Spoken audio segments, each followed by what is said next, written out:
renyahnya awet.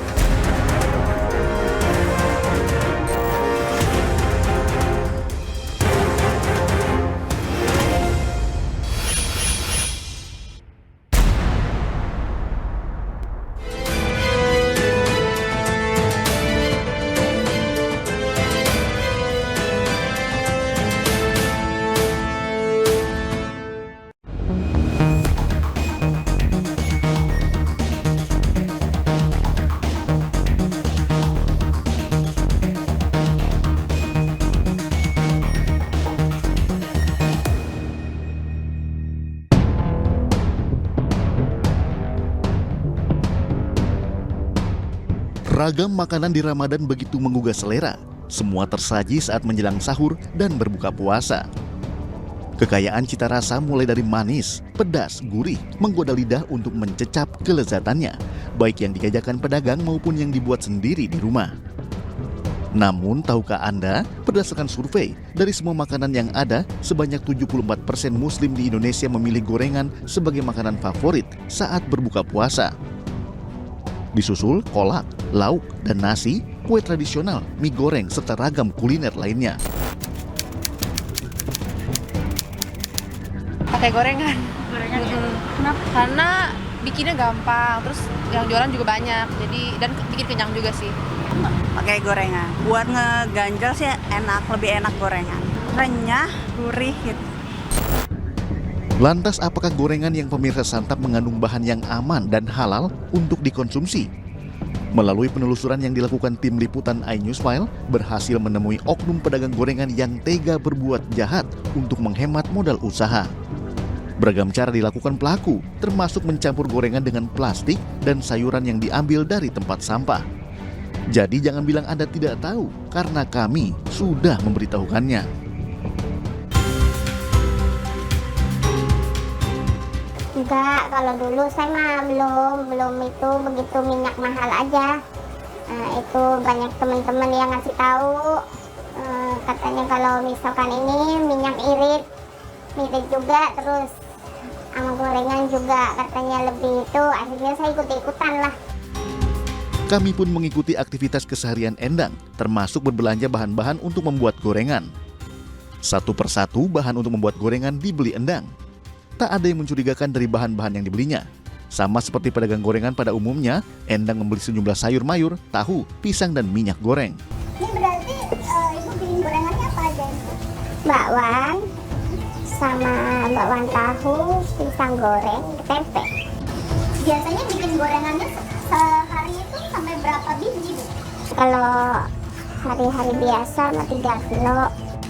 Biasanya omset jualan gorengan itu sampai berapa, Bu? Pendapatannya? Tergantung lakunya. Ya 300-400 lah. Endang nekat berbuat jahat mencampurkan bahan berbahaya ke dalam gorengannya demi menekan biaya bahan pokok yang terus naik. Sekarang belanjanya mahal, malah dapatnya sedikit. Biasanya kalau dulu 150 atau 200 udah semuanya udah belanja. Kalau sekarang belanjaan 250 kurang, jadi habis sama belanja.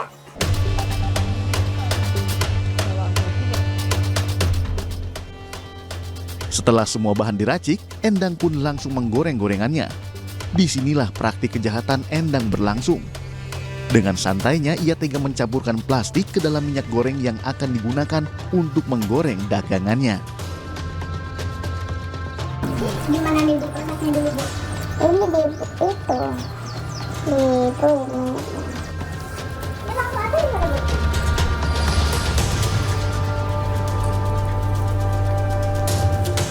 Langsung dimasukin gitu, Bu? Iya, tapi ntar itu nggak apa-apa, Bu? Nggak apa-apa. Biar apa, Bu, dikasih plastik kayak gitu, Bu? Biar renyahnya awet.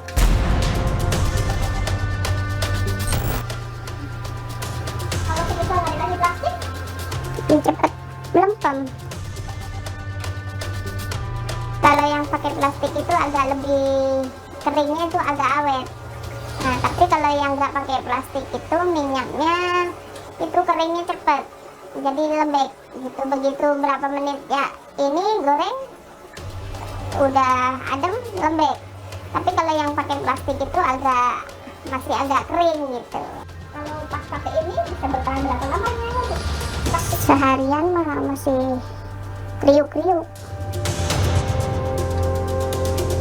Si plastik ini digunakan pada penambahan pada minyak goreng.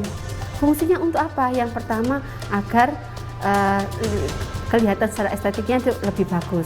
Kenapa minyak dengan adanya gorengan yang coklat terus selama berjam-jam tidak akan lembek ya, lebih keringnya lebih kriuk atau ini lebih estetik lah kalau yang kita lihat ya.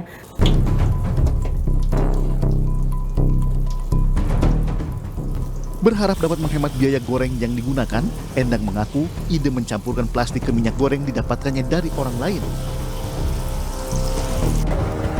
Ya, belajarnya mah belajar sendiri aja gitu. Cuman ada temen yang ngasih tahu suruh gorengan, suruh kasih plastik biar minyak gitu. Ya, jadi saya ikut-ikutan lah nyoba gitu. Sekali dua kali kok ternyata memang akhirnya ya saya menggunakan itu. Bikin jadi cepat matang juga nggak sih sebenarnya kalau plastik ini? Iya, ini cepet kan. Cepet kan ya. Kalau pakai minyak aslinya lama gorengnya. Iya. Jadi kalau pakai ada plastiknya agak cepet. Tapi itu jalannya matang gitu? Matang. Ironinya, sebetulnya Endang tahu bahaya plastik jika tertelan pada konsumennya. Namun ia tetap nekat menggunakannya. Tahu. Ya habis bagaimana lagi ya. Karena bahan-bahan sekarang naik semua. Benarnya ya untuk kesehatan kurang sih. Cuman ya apa boleh buat gitu.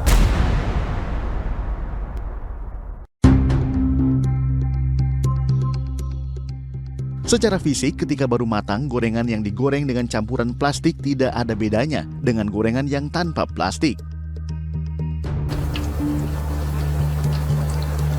Kalau dari segi rasa gitu Bu, sebenarnya ada nggak sih Bu perbedaannya yang pakai minyak biasa sama yang enggak Bu? Malah enakan yang ini, yang pakai plastik juga. Kalau pakai plastik itu tahan lama kriuknya.